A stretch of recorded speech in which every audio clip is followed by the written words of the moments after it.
You are listening to the Central Indiana Sports Report, episode 122.1, our boys basketball live scoreboard from Tuesday's games in Blackford, Delaware, Grant, Howard, Madison, Tipton, and northern Hamilton counties.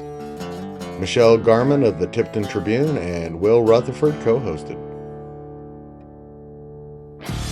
You're listening to the Central Indiana Sports Report with your host, Greg Mengels. Good morning, good afternoon, or good evening, whenever you've chosen to listen to the Central Indiana Sports Report. We could not be more thrilled to have you with us. Today is December 18th, 2024. It's a Wednesday, so it's another day for the Central Indiana Sports Report. I'm your host, Greg Mengel, coming to you from Stage 22. Producer Susie is sound asleep. We had just 4 games on a very slow Tuesday, and there are no game Wednesday, so there are no previews. So you'd think this is going to be a short podcast, but oh no. Michelle Garmon has a report from Tipton, with her from Tipton head coach Cliff Hawkins and uh, senior Grady Carpenter, and Muncie Central head coach Justin Ullom for that one. We also have a full report from Rob Hunt of the Herald-Bulletin, who covered Anderson, Mount Vernon. Rob also talked a little bit about a great game at Guerin Catholic between Pendleton Heights and Guerin. Before all of that, here are Tuesday Central Indiana boys basketball scores. 2A number 11, Tipton snuck past Muncie Central 59-50 at the Inferno. Mount Vernon handed Anderson its first loss of the season, 56-52 at Anderson. Pendleton Heights came up just short at Class 3A number 3 Guerin Catholic 62-59, and Monroe Central beat Burris 75-37. Just 2 games outside of our local area of interest, Clinton Prairie scored 92 points in a 27-point win over North Vermilion, and number 2 Lawrence North beat Tech 80-41. Before we go to Tuesday's game reports, please go right now and like, subscribe, or follow us so you don't miss a single segment. Also, a reminder, we're now on YouTube. Every single one of our podcast segments is streaming there. Tipton came from behind to beat Muncie Central 59-52 and snap a 2-game losing streak. Here is Michelle Garmon with a report. All right. I was at the Tipton Muncie Central game tonight at the Inferno there Just going for now. and got to see a really young, talented Muncie Central team. Greg, you and I saw a little bit of them. Saw them on Saturday as well. Yes, Saturday at the Muncie Fieldhouse at that the Muncie Sports showcase shootout or whatever that day when all the Delaware County teams played somebody, and Tipton took on Delta, and Muncie Central played Hamilton Heights. Tipton jumped out to an 18-10 lead at the end of the first quarter. The Bearcats came back and opened the second quarter on a 12-2 run to take a 22-20 lead. Their lead got up to 28-22 on a pair of 3-point baskets by Jackson Johnson, a freshman, a really good-looking freshman, a kid whose smooth shot as a freshman, and I'm comparing them as freshmen in high school as far as shot, just smooth. I haven't seen one seem that effortless and that smooth since I saw Braden Smith as a freshman when he played for Westfield. That ball just tickles that twine, doesn't it, man? He's got one of those rare, and not just from deep, from inside the lane. Yes. Just such soft touch. Yeah, and I'm talking about outside shot because Smith's game wasn't quite, he developed that floater. He didn't need it as a freshman. He was a nice sniper for Westfield as a freshman, and he just got more. But yeah, Johnson is just, he's sensational to watch play. He's fun. They have, the other kid, is it Eccles? Carlos Eccles. Carlos Eccles. He's there. I mean, Muncie Central folks, they're going to be good, and they're going to be fun to watch. I'm going to tell you, if you're listening and your team plays Muncie Central, or if you're from Muncie Central and you're listening and you haven't really been out to watch the Bearcats, go watch them, because those kids are fun, and it will be fun for you to watch them now and watch them progress over the next few years, because they're going to be something. In fact, Coach Cliff Hawkins, off the record, kind of said tonight afterwards, he goes, man, he goes, I don't have to. I goes, I'm glad I don't think I'm gonna have to play him in about 3 years from now, and he's kind of glad about that. Yeah, no question. And I know I've said this, but I want to reiterate that I love basketball. I've always loved basketball.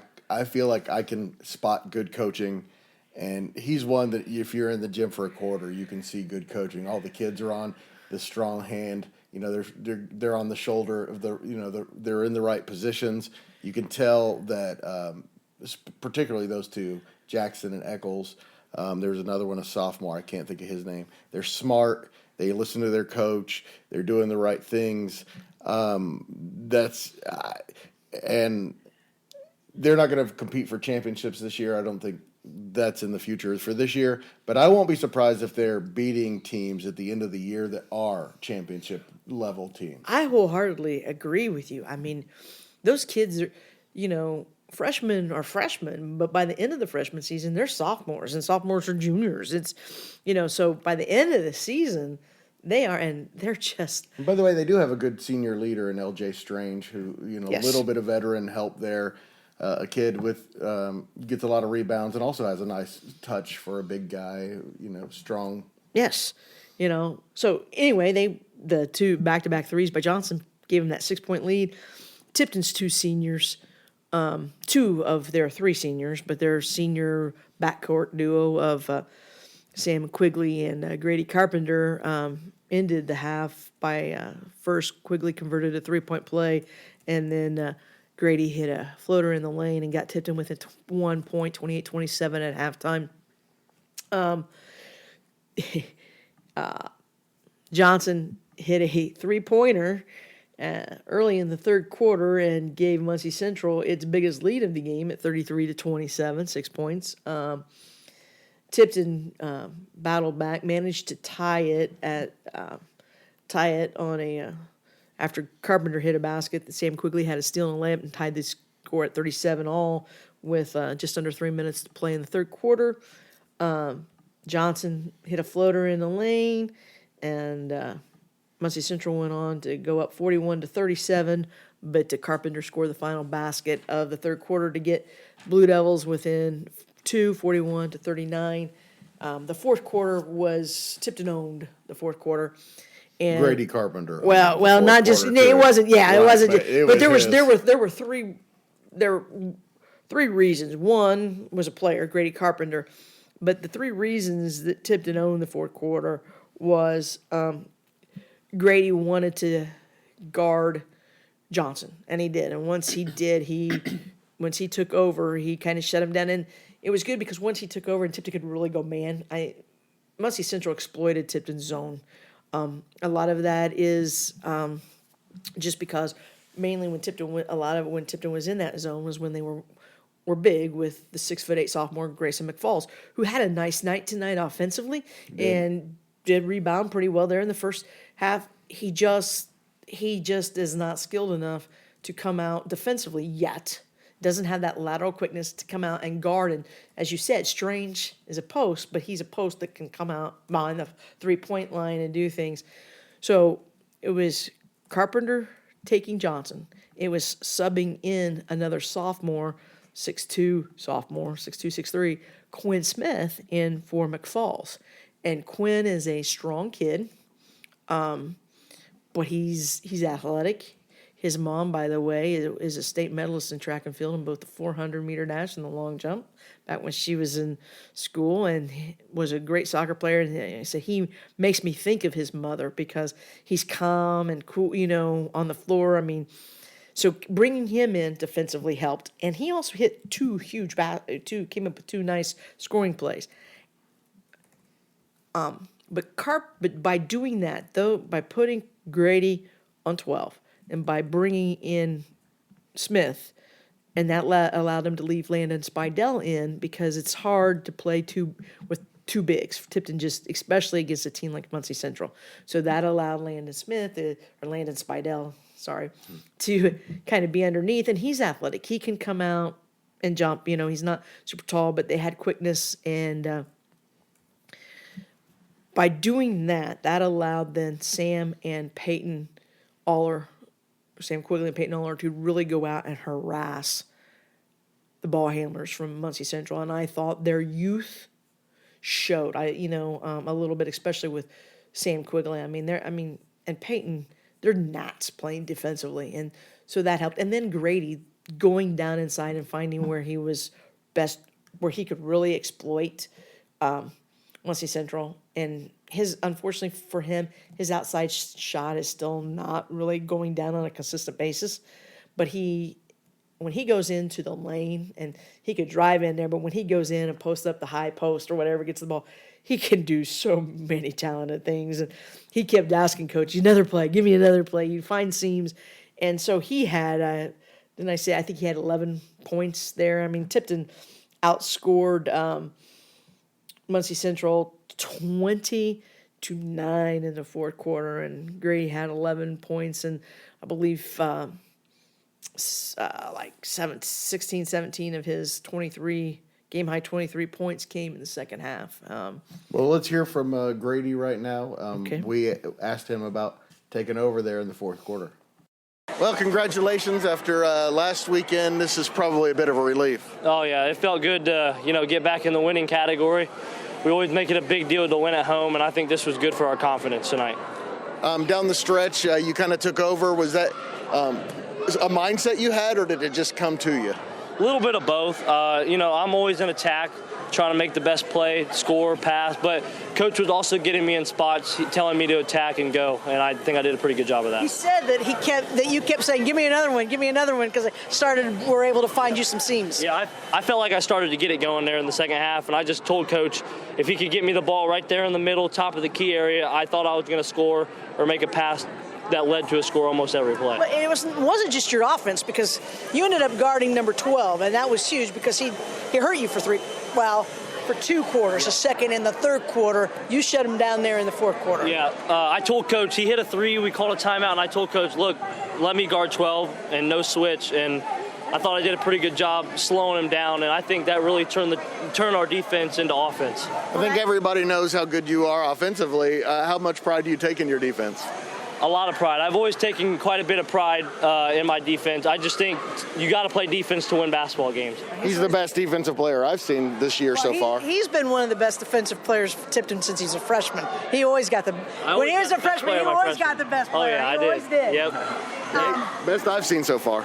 But not only that, but I thought that you taking 12 then, it really allowed Sam and Peyton to really get after their ball handlers too, and I thought that was phenomenal because they didn't have to worry about the getting out of position, and they were with 12. You had them locked down, and then that allowed them to really become gnats. Right.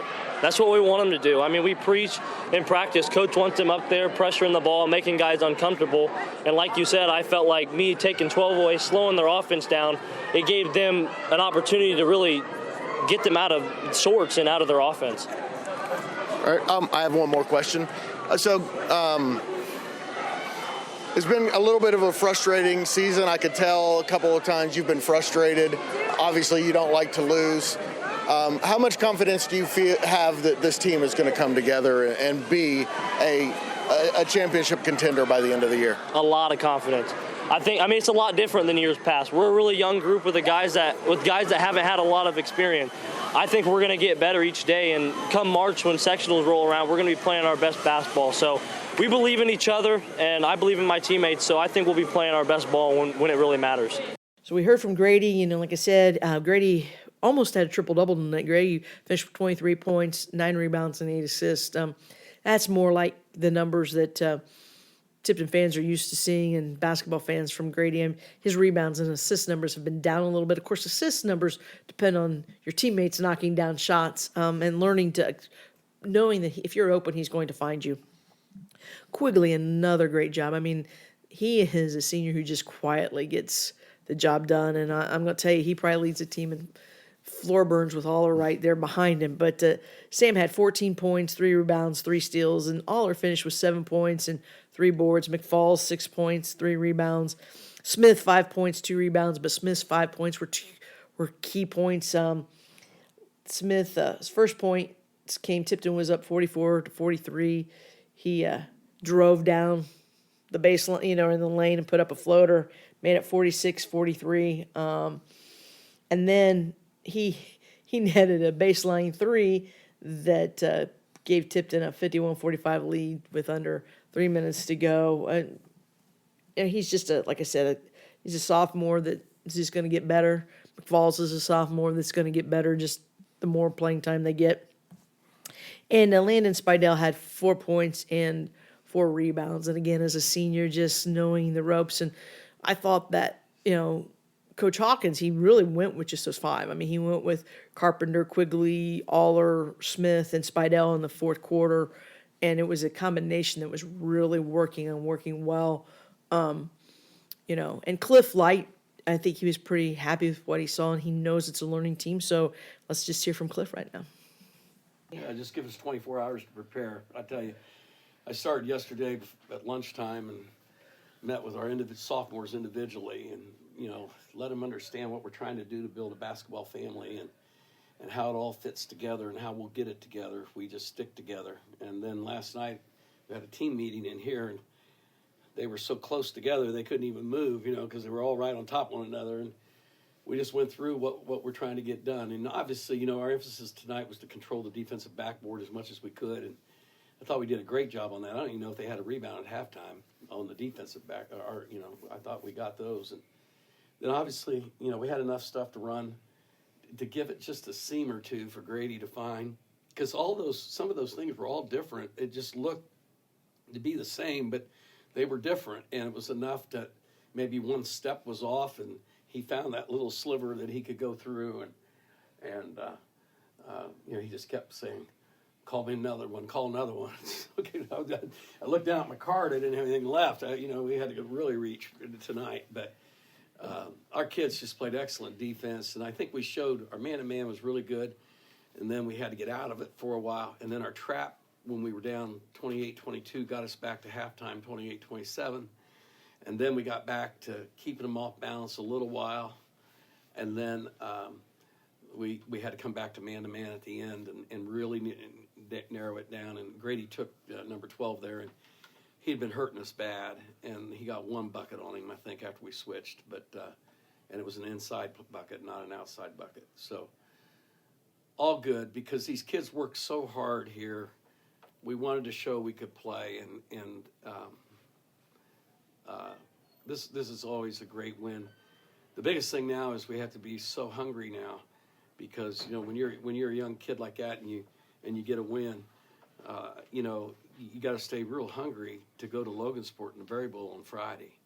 So, but all in all, it always feels good when you win a game like this. All right, Michelle, it's funny you brought up tonight that Grady guarded Jackson for most of the game. I talked to Coach Ullom. He said he had to convince Jackson not to guard Carpenter all the time because he really wanted to have the best player on the other team. So it kind of shows you the mentality of a kid who's just a freshman. And that's not all he had to say. He likes the development of his team, and it's really nice to see him again. Two out of 2 days in a 4-day stretch, and it was really good to see the Bearcats. They're an entertaining team, and I'm looking forward to seeing them more down the stretch here. Looking forward to seeing Kokomo and Anderson and Marion as well. Love the North Central Conference. Yes, before we get to what Coach Ullom had to say, let me tell you that good idea. Jackson Johnson finished with a team high 20 points. He had 4 threes. Now, granted, he only had 2 points in that fourth quarter once Grady took over guarding him. Strange followed with 10 points, and he hit 2 threes. So that shows, you said, his versatility. And then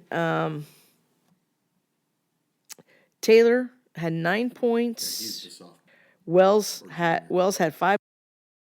It's like we said, Muncie Central is going to be a really nice team, and Ullom is a good coach for this young team. I mean, what he did at Monroe Central before he took the Muncie Central job is pretty good. I mean, at one time that sectional 40 with Monroe Central, Wapahani, LaPel, Frankton. who you talk about a meat grinder sectional. I mean, that was, you usually felt like whoever Elwood. in that sectional. you felt like whoever won that sectional had a really good shot at the regional.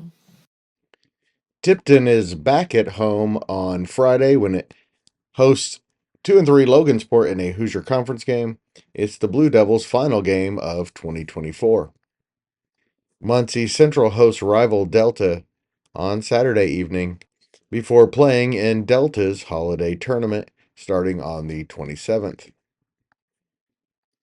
Mount Vernon handed Anderson its first loss of the season, 56-52.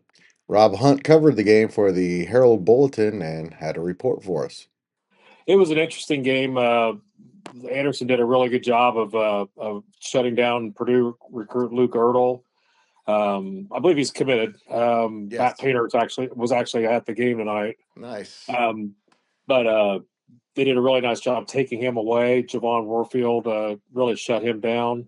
But when Warfield fouled out with about 5 minutes to go, it was a 1-point game at that point, and Earl scored 7 points in the last 5 minutes of the game, and that was kind of the difference. He got loose, and and Mount Vernon continues to be a boogeyman for Anderson. I was talking to Kyle Nedrip, about 2-3 months ago, and I asked him if the Ertl kid was related to the Ertls from Tipton County, because there are James and Mark Ertl are 2 Indiana Basketball Hall of Famers that played at Tipton. So What's the answer? What was the answer? Yeah, well, I don't know. I mean, Kyle wasn't sure. He said he goes, I think I asked him once. He said, and I forgot, and I know, and I told him, I said, I need to find out. Everybody, my phone number is 502-533-3161. Text me the answer. Is he related to the Tipton County Ertl? Greg's going to scoop you.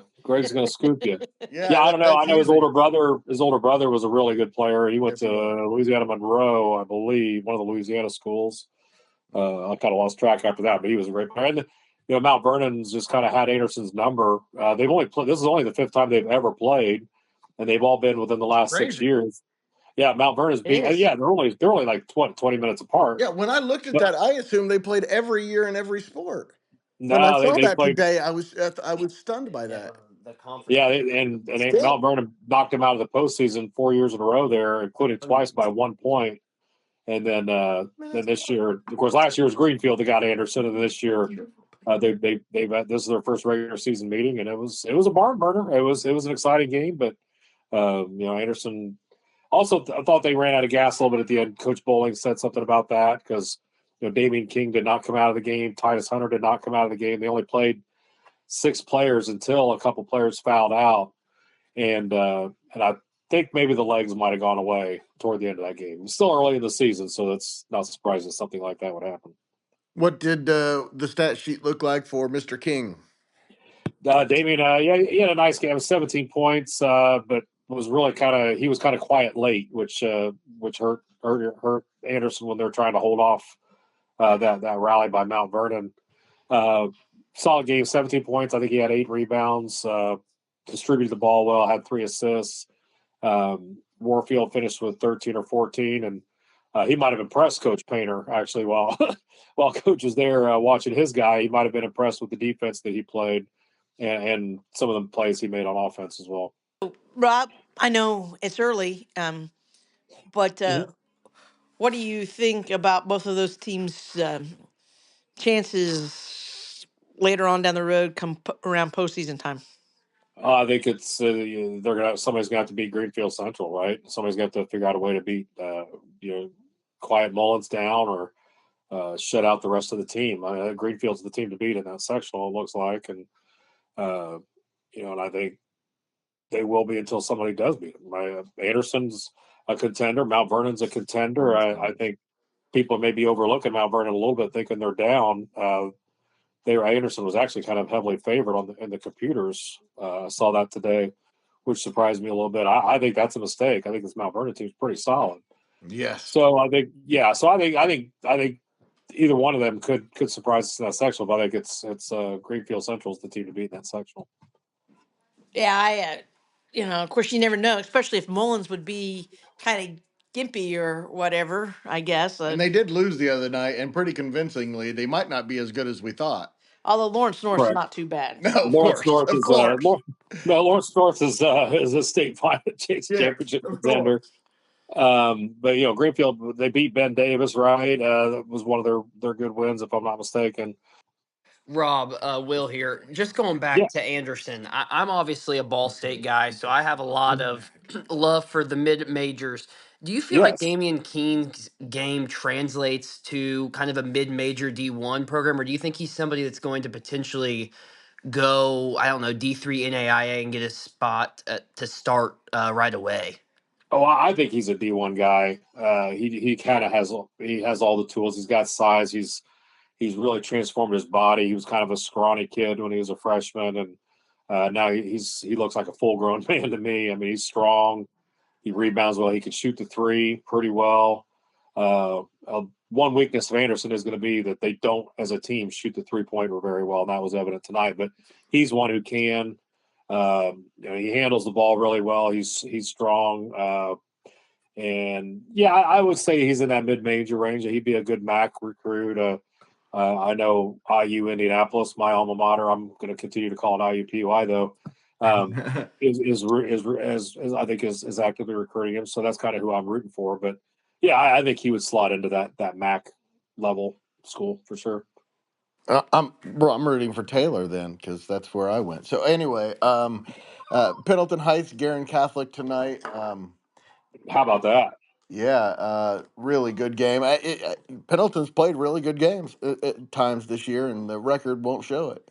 They're right there. I mean, they are right there. Gary, they're ranked number 3, I think, at 3A, and they've had some impressive wins. And for Pendleton to go down there and win, and anybody who's been in that is a tough place to play. Whether Gary, I remember LaPel went down there the year they won the state championship, and I think they escaped with the win, but it was tough. And that's and Pendleton's right there. I mean, Cooper Sims has another good game. Evan Mozingo, I think, was in double figures as well. And it came down to a 1-possession game at the end, and Pendleton Heights had the ball. I think they got a turnover, or Guerin stole it there on that last play. But that's another one. I mean, if you look at that county, they open with Anderson. Did they open with Anderson? I believe they opened with Anderson. So that's the LaPel. Yeah, Pendleton Heights opens with LaPel. That's right. So that'll be another interesting game. I mean, Pendleton got them earlier in the year. Is LaPel going to be at full strength, because they're dealing with some injury and illness issues? So, and the boys Madison County team to look at that county. Sorry, the boys Madison County tournament, by the way, looks more like it's seeded. It does. When you've got Anderson on one side, Liberty Christian on the other, that looks like it's seeded. Frankton on one side, and right. Frankton's on that side with Liberty. Frankton's playing some sneaky good basketball here early in the year. I don't know if we were expecting that 100%, but Brady Carmack and Joey Wright are really a nice 1-2 punch for them right now. And on the other half, you got LaPel is dangerous. I think they're dangerous. Anderson's going to be the heavy favorite. There's no question about that. But LaPel's a dangerous team because they shoot the 3-pointer so well. They're, they can fall behind by 12 and be right back in the game just like that. So I think it'd be an interesting tournament on the boys' side. The girls' side, it kind of looks like that one half of the bracket's going to be the interesting part. But that's right. But it'll be a fun week no matter what. And I think 5 teams have to feel like they can win it, and you have to like that. Yeah, I think so. Particularly on the boys' side, I think the girls are still looking at the big 3, right? Yes. But I thought the big 2 until maybe tonight. Yeah. I think Wapahani might be a little better than you called that. By the way, you called that Wapahani was going to be tough to beat. I didn't. I wouldn't want to say I completely poo-pooed you, but in sticking with tradition, Wapahani typically has some pretty good girls wins during the season, but don't show up in the postseason. Frankton was 20-2 against them all time, so that tells you you should be skeptical. Yeah, Wapahani made up for lost time tonight. Yes, they did. They did. So I think but somebody on that side of the bracket is going to play for a championship, which is going to be great for whoever it is. If it's Elwood, my gosh, what a story they are already. That's right. If it's APA, again, what an incredible story. I don't think they've ever won a game in the winners bracket. It's going to In the make for a tournament. great story, no matter who it is. Yeah, That's for yeah. sure. Or Liberty with. Yeah. By the way, Liberty Christian has an uber talented freshman. Serenity they Conyers, if you get a chance to see her play, special is the word. She's going to be get her some players around her. She's going to be a dynamite player. And then Frankton, is one of those teams we kind of maybe some of us were overlooking, and myself included, at the start of the year. But they could be playing in that final, so it'll be an interesting tournament. By the way, I heard from Jeff Bates tonight. I got a text. He said the kids played hard. The difference was shooting percentage. We shot 31%. Wapahani shot 52%. Frankton out rebounded them and didn't have many turnovers. It was just they couldn't make a shot, and Wapahani shot well. That seems to be a good recipe, right? It does indeed. You played in some games. If you shoot better than the other team, you're going to win, right? Most of the time. And by the way, Wapahani, the thing that makes them good is they got 5 kids that one night could be their leading scorer, leading rebounder. They got 5 of them, and a couple of them named Luce. So, yeah. If you're a Wapahani, you got a guy or a gal named Luce on your team, you're in pretty good shape. And if you have more than one, that's probably even better. Yeah, when you got 5 people you have to defend, that makmakes them so tough. I mean, we talk about Lapel needing to find a second consistent scorer. Alexandria needs to do that with Hosier. It just makes them tougher to defend. And now you talk about 5. Now you're talking. Now you have to have 5 good defenders on the court at the same time, and that's not everybody has that. Anderson will look to bounce back from its first loss of the season Saturday night at 4A number 5 Pike. As Rob Hunt just mentioned, Pendleton Heights is 1-5 after a heartbreaking 62-59 loss at 3A number 4 Guerin Catholic on Tuesday. Junior Cooper Sims led Pendleton with 16 points. He also had 3 boards, 4 steals, and 3 assists. Senior Evan Mozingo added 14 points, 5 rebounds, and 2 assists. Senior Joe Estes contributed 12 points and 5 rebounds. The Arabians host Class A, number 2, Liberty Christian on Saturday. Man, what a tough schedule they have. Ryan Paris led the 6-1 Eagles with 19 points. He also had 5 rebounds and 2 steals. Muncie Central led Burris 24-2 at the end of the first quarter and cruised to a 75-37 victory on Tuesday in Parker City. Burris is now 0-6 and goes to Elwood on Thursday. We will have a preview of that one on Thursday's Central Indiana Sports Report, along with an interview with the Muncie Star Press's Cade Hampton about Delaware County basketball. And now you know everything we know about Central Indiana basketball.